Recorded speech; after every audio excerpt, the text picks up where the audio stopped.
President Trump is preparing to speak to the nation tonight. The White House press secretary says Mr. Trump will focus on his accomplishments of this year. NBC's Alice Barr has the latest as lawmakers scramble over a key challenge left unaddressed: rising health care costs.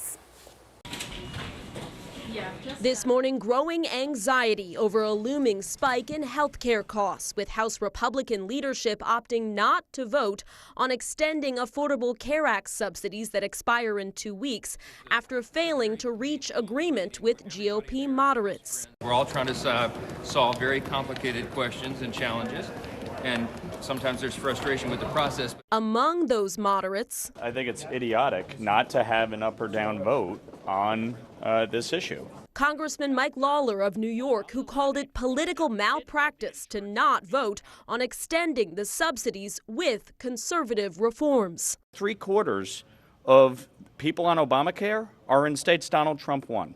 So maybe, just maybe, everybody should look at this and say, how do we actually fix the health care system? Democrats want a 3-year extension of the COVID-era subsidies to keep premium costs from doubling for some 20 million Americans. But Republicans argue the subsidies are too expensive, and they don't want to pour more money into what they see as a broken system. Instead, the House is set to vote today on a separate plan of GOP-backed provisions aimed at reducing health care costs for all Americans.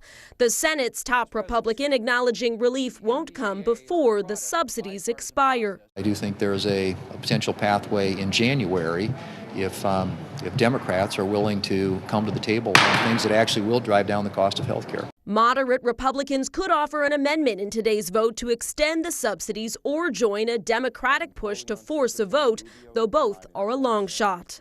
These subsidies were Democrats' central sticking point in the recent government shutdown, and they now plan to hold rising health care costs over Republicans in the coming midterms, part of a broader debate over affordability that President Trump will likely speak to in a primetime address to the nation tonight.